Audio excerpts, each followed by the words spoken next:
Muy buenas tardes y bienvenidos todos y todas a vuestra casa del oráculo de Delfos 700.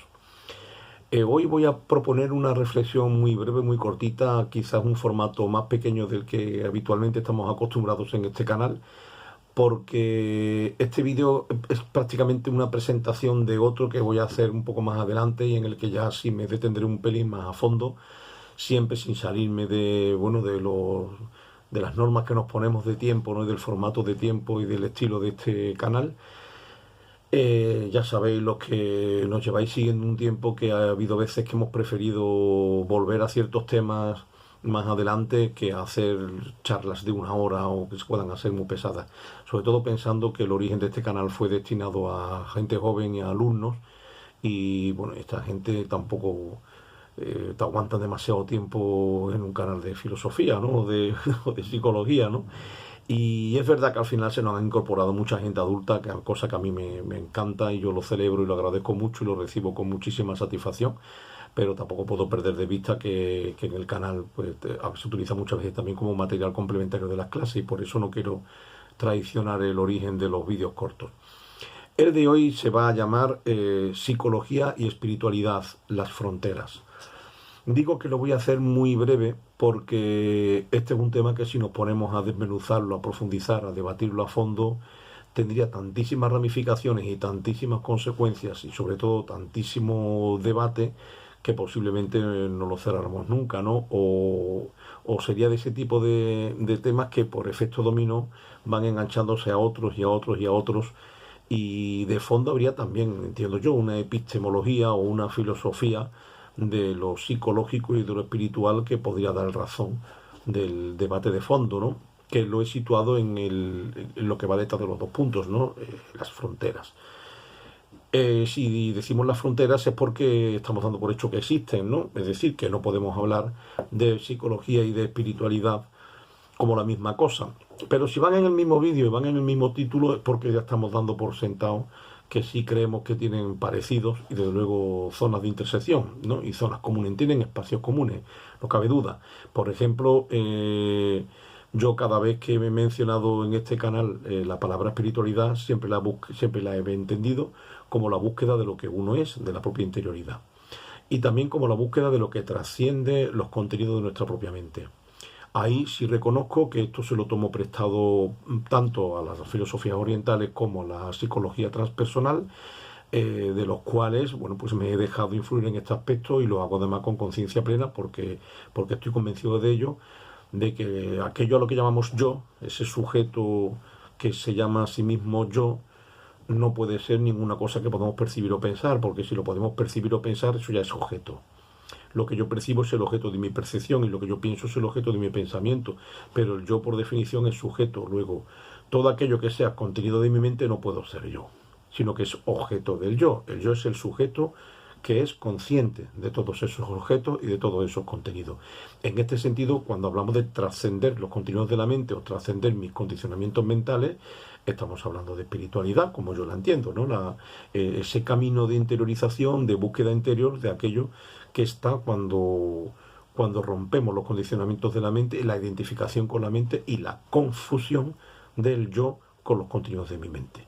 Cuando yo dejo de identificarme con mi cuerpo y con mi mente y sus contenidos mentales como lo que soy realmente y creo o intuyo que lo que yo soy de verdad es mucho más profundo que estos contenidos de la mente y que este cuerpo, que por los demás siempre están cambiando constantemente todos ellos, tanto el cuerpo como la mente, el yo debe ser lo que permanece, ¿no? Que lo que siempre lleva la misma palabra, la palabra yo, que no es mi nombre, que me lo puedo cambiar en el registro civil, pero esa sensación de subjetualidad, por no decir subjetividad, que tiene otros contenidos y otras connotaciones epistemológicas, esa concepción de que hay un experimentador, ¿no? Hay un alguien o un algo que está experimentando y que está buscando lo que es. Por ejemplo, el maestro Nisargadatta Maharaja decía que nada de lo que podamos ser conscientes soy yo.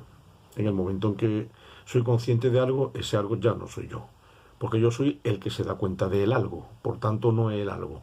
Bien, esto naturalmente puede justificar que pueda ser llamado espiritualidad, pero no me podrá negar nadie que la psicología si algo tiene la psicología personal y la psicología también clínica, si algo tiene, es la pretensión del autoconocimiento.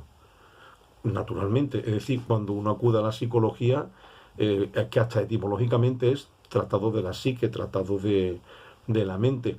Claro que ya ahí estamos acotando, siendo coherente con lo que acabamos de decir, si la psicología es el tratado de la mente, el tratado de la psique, estamos acotando una parte del sujeto, ¿no? Con lo cual ya nos estaría dando quizás una posible pista de que no son lo mismo la psicología que la espiritualidad, porque la psicología, salvo algunas excepciones de algunas corrientes, se va a ceñir a la mente y se va a ceñir a los aspectos mentales, psíquicos o psicológicos, como los queráis llamar, o emocionales, como los queráis llamar. Mientras que la espiritualidad va a partir de eso, va a asumir eso, va a aceptar eso, va a observar eso, va a tomar conciencia de todo eso, pero no se va a quedar limitada a eso. Esa ya es una de las diferencias. De todas maneras, como digo, como vamos a avanzar más adelante en un vídeo parecido que este tema va a volver a salir, en el que me voy a centrar pues fundamentalmente en la cuestión espiritual y en la cuestión mística. Aquí solo quería presentar el problema de, bueno, en qué se pueden parecer ambas cosas, la psicología entendida como la búsqueda del autoconocimiento y también la psicología práctica como la búsqueda del crecimiento personal, como la búsqueda de la superación, de la autosuperación, ¿no? Grandes mentes privilegiadas de la psicología moderna como Abraham Maslow o Carl Rogers, por ejemplo,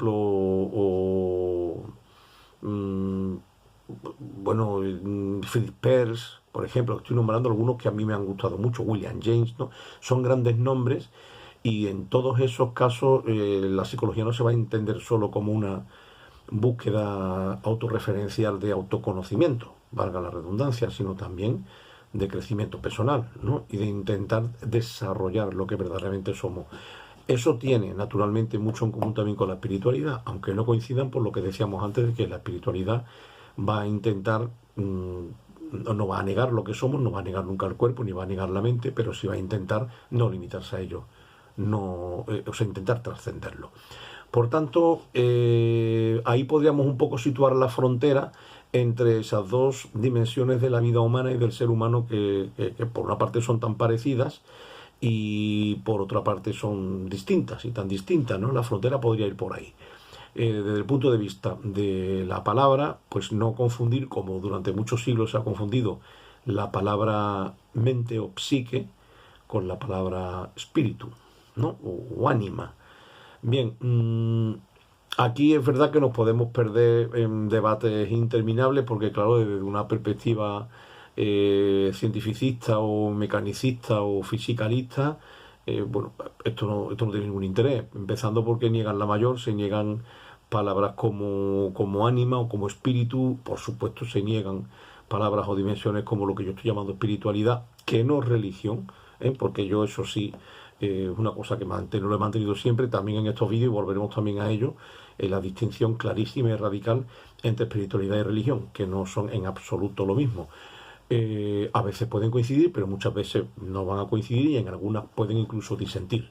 Es decir, que te puedes encontrar personas y actitudes muy religiosas que no tienen ninguna vivencia espiritual, ni ninguna espiritualidad en su vida, y en su religión o en su práctica religiosa no hay el más mínimo parecido, nada que se le acerque ni por asomo a lo que llamamos espiritualidad, y te puedes encontrar personas ateas o no religiosas o profundamente irreligiosas, pero con una espiritualidad muy profunda y una búsqueda muy profunda de lo que son y de la propia interioridad, ¿no?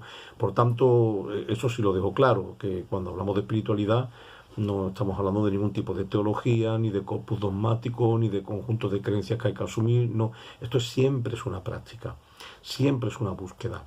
No es nunca, de hecho, un debate teórico sobre nada. En espiritualidad no se debate absolutamente nada. Y cuando digo que no se debate nada es que no discutimos sobre términos ni sobre palabras. O sea, que al que le interese la búsqueda del sí mismo, pues genial, y al que no le interese, pues genial también. Es que esto es una cosa naturalmente personal. Incluso a quien le moleste la palabra o no le guste y la quiera cambiar por otra, estupendo también. Si se nos pueden proponer otros términos, como decía un maestro que yo tuve, no nos peleemos por las palabras. O sea, lo importante no es la palabra, sino la referencia, lo que designa, el significado, ¿no?